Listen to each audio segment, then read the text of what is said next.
Hi, I'm Judy Chungwood, founder of Skin5. Today, very excited because we finally get Holly into our office and actually get to sit down face to face and have a chat about her journey. Holly. Hi. nice to see you in our office. It's nice to finally be here and see everything. It's very exciting. You're our brand ambassador. Yeah. And very excited to have you as our brand ambassador because we chose you because you are not, obviously you're beautiful, but you're also very kind, very resilient. Thank you. Very smart, and you're not afraid to do things. And that, young person is very admirable, and you're such a great role model. Oh, thank you. Obviously, my head's going to get so big I won't be able to fit out the door on the way out. But it's true though, people need to acknowledge what you've done because I guess, I was a very shy kid, and it took me a long time, I think all the way to my early 30s to develop that same self-confidence. So I think if a lot of our customers can learn from you some of the techniques and how you develop self-confidence, and obviously in my mind, looking after the skin is part of it, like self-care is part of it. But it would be great for you to share the journey. So I guess to let other people learn, that's those are the things that you can do to, I guess, speed up the journey to self-confidence. So how about you start with sharing with us your life journey up to the point where you decided to participate in Miss Universe Australia? Yeah. It's a big thing. Oh, thanks. I don't really know. I guess I was always a kid that was very, I was not afraid to just, be myself and, get up in front of everyone and just, do a song and dance or something. Wouldn't say I loved, actually I probably did love being the center of attention. And, I think, I did dancing from, a very young age where I was just on stage performing and everything. So I think that kind of, really built up my confidence and really made me have this interest of, being in front of everyone and putting myself out there and doing something very exciting. And also love getting dressed up in pretty dresses, all the hair and makeup and everything. Miss Universe was always something that I wanted to do. I'd always looked up to the girls that did it. And there was one in particular girl named Olivia Colpo. She was Miss Universe in 2015. And she was hilarious. She was a breast cancer advocate. And I just looked at her and I was I resonated with her so much. And that's basically where it started. And I never really thought about applying into it. I just sort of looked at it as that was something that I'd always want to do. And then it wasn't until one of my housemates started working with one of the brands that was the sponsor of Miss Universe that she told me that I should apply and that I'd be perfect for it and everything. So then I just did it and here we are. Yeah, but obviously it's not always been easy. It's from someone as an outsider looked at you and may say, she must have an easy life. Not at all. Of course, she's pretty. She can get, she can get into Miss Universe or lots of opportunities. But because we've read your story, it's not as simple as that. You faced a lot of challenges when you were at school. With your mum too. Maybe you can tell us more about how you overcome all of that. Yeah. So I've actually always been a very insecure person. I've always just sort of been very unsure of myself and everything, even though people would look at me and be like, oh, she's so confident, she's scared of nothing. But I'm quite an insecure, reserved person. And I just guess that, I kind of eventually started coming out of my shell a little bit. And I definitely think all those things that you go through in life, they build your resilience. They make you a lot more confident, a lot more stronger and everything.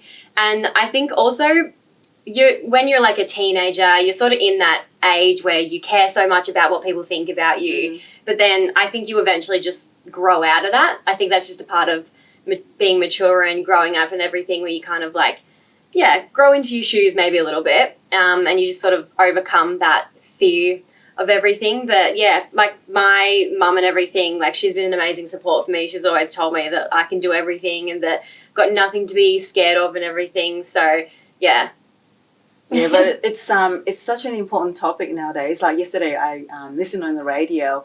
Apparently, it's not just an Australian problem. Apparently, it's happening across the world. young people, and there's a lot of a huge increase in suicidal rates amongst under 17. Yeah. So I think it's very important for us to share some of the things that, like, what sort of, do you have any techniques that you do when you, for example, when you're in a when you think the whole world's caving in on you? What sort of the techniques that you use to kind of help pull yourself through that and become more resilient? Because, like you said, the resilience part is what we always talk about. But, it's almost like, I know I need to be stronger. I know I need to be resilient. But I believe what it comes down to is some of the techniques that you use to help pull you through. For sure, yeah. I think, I don't know, for me, I guess it's like getting into like the psychology of things, but like technology and everything, our brain hasn't evolved to be able to deal with how fast the world is moving for us. And I think that really comes down to a lot of the reasons why so many people struggle with things and everything. But for me, I definitely go through hard times and everything where I feel like the world's against me. But personally, I find a lot of that does have to do with Instagram. I feel like you're easily able to stay updated in everyone's lives, be able to see everyone looking like they're having the most amazing time, and that does put that pressure on your shoulders because you think like, well, I'm not having that amazing time. I'm not as happy as they seem to be 24/7, which is completely wrong because Instagram is everyone's highlight reel, obviously. But for me, I did it at the start of the year where I would just delete my Instagram. Like, even if it's just deleting the app but having my Instagram still there, taking that step back and that time away from that makes me feel so much better because it's like no one has any idea what I'm doing. I have no idea what anyone's doing. You don't even get FOMO anymore. Like, it's so amazing. And yeah, just surrounding myself with amazing friends and people that really have my back and really care about me, and even just being able to go and like vent to them feels so amazing. But yeah, I just think that taking that step back from that, I think Instagram is probably the biggest trigger for most people. So taking that step back away from that and sort of getting into that habit of not having to go and check it and like check up on people and see what everyone's doing.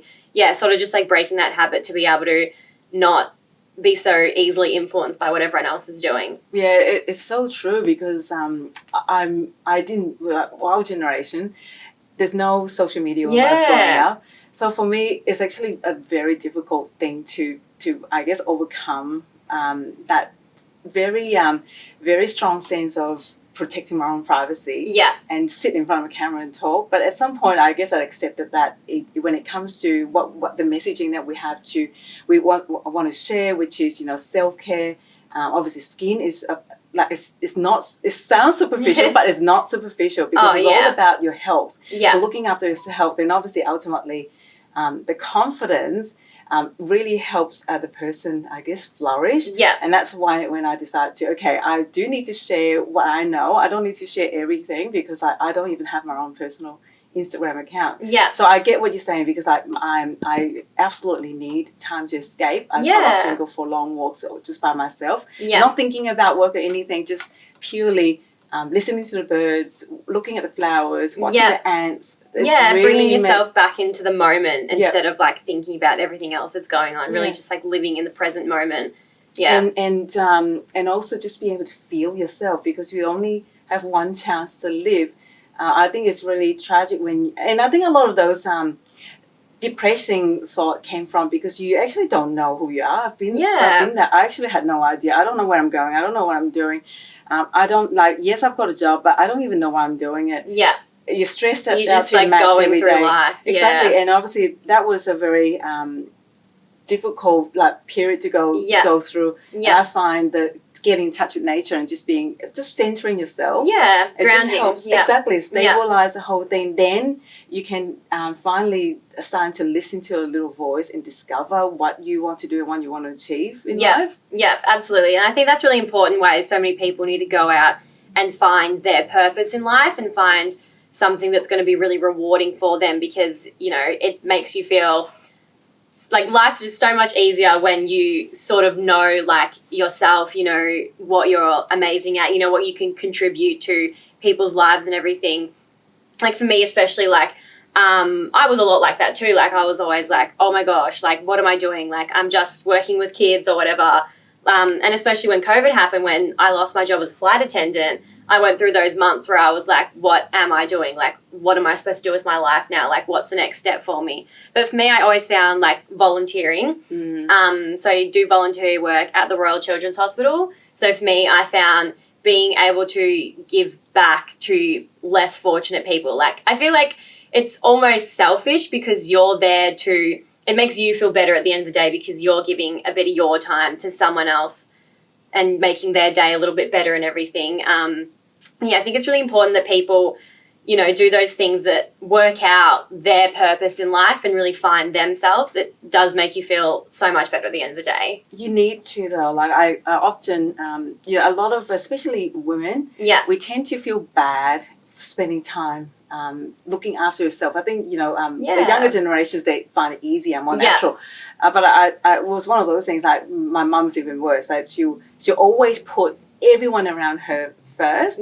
And then she ended up stressed out. And obviously, when she's stressed out, it's actually have a negative effect. It comes back to us. So nowadays, I always make sure I have to be happy first. I have to be satisfied and content, and also giving. Like, the more you give, it comes back in a cycle. It's like the world does go around in circles and cycles. So by giving, people receiving, and they will also give out the positivity and happiness to other people. So it goes and spreads. So, absolutely. I'm pretty sure this is, I don't know if you guys are familiar with the law of attraction and everything, but that's one of the elements, I guess, of it, is where, like, say someone's on the train or something and a stranger tells you that you've got a beautiful dress on, and then, you're feeling so much better. Like, you go into work and maybe to one of your colleagues, like, you're spreading that kindness back to them because someone just made your morning, and then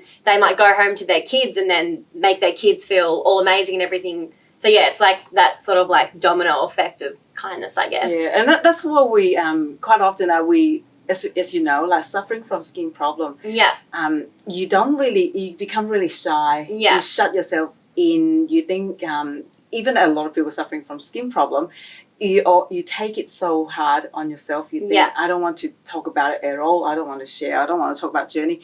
But we actually really encourage people to talk about their story, how they overcome the skin problems, and how their journey into skin and wellness. Because by just sharing it, you really help other people, I guess, overcome their own problems as well. For sure. It goes in cycle. The more you talk about it, the more other people learn about it, and then other people help know how to deal with their own skin issues, and the whole thing goes in cycles. Yeah, absolutely. I think it's like bringing out one of those things that someone's insecure about, or bringing out something that you're insecure about, makes people feel like they're not as alone in the world with their own issues and everything. It helps a lot. Yeah.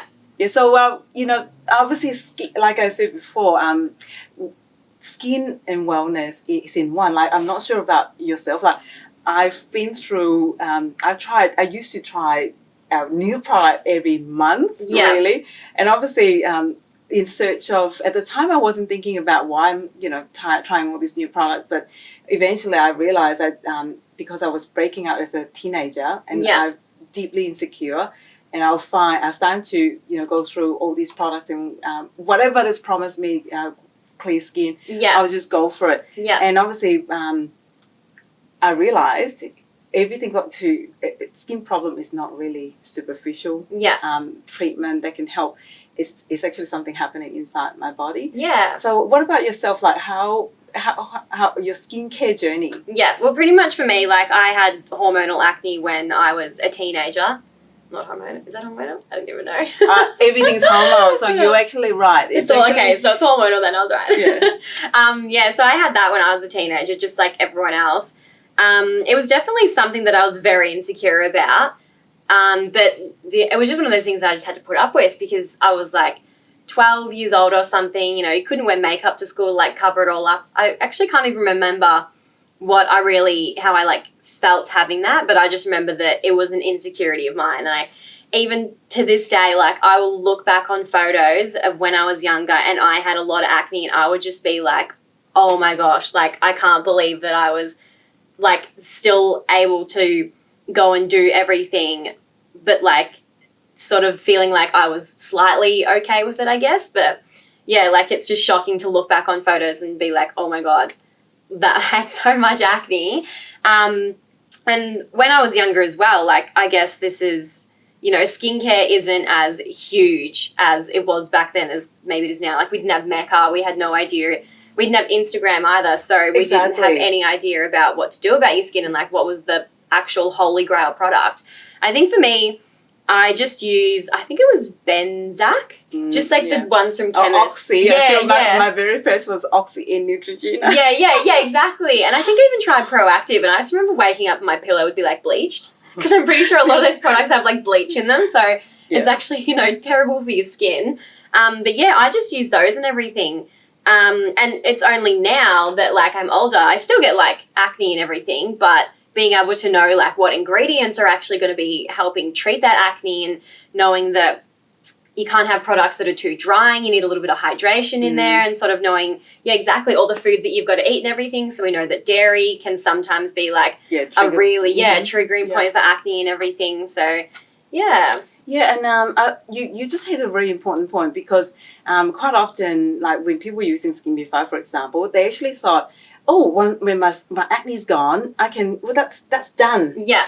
Without realizing, if you're prone to acne, you're actually prone to acne pretty much for life, because it's got a lot to do with the genetics. Like I've got super oily skin, so my skin does tend to get clogged up. Especially summer times. If I go up to Queensland, it will start to have a tiny bit of breakout. Well, obviously the difference is because all the sunscreens. Because I'm looking after myself and taking the right nutrients, and that's what the reason why we put the key ingredients for skin health in Skin B5 vitamins, because what it does is help you manage it more effectively, just help your body cope with it. It doesn't mean that your genetic tendency is going to go away.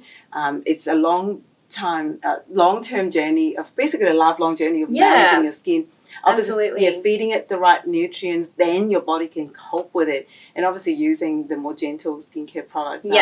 It's much better than using harsh ones. Exactly. Not going to strip all those layers in your skin and just make you so much more sensitive. What I love about Skin B5 is that you have a lot of natural ingredients. So for me, I'm very much into because everything on your skin, your skin absorbs it, and then, you know, it goes into your bloodstream. So I sometimes look at skin products and I'm like, those are a lot of ingredients. So if I guess you can't ingest Skin B5, but, you know, if you look at those in products that have a lot of harsh chemicals, it's kind of like, okay, if I wouldn't put that on my skin, because at the end of the day, like, it's all just going to go into my bloodstream. Your skin is an organ, so it does absorb into your bloodstream. So it is actually, because I've got some very sensitive skin myself, and that I use myself as guinea pig. So whatever you're using, I've used it well before we actually launched. So I know it's not going to make your skin flare up.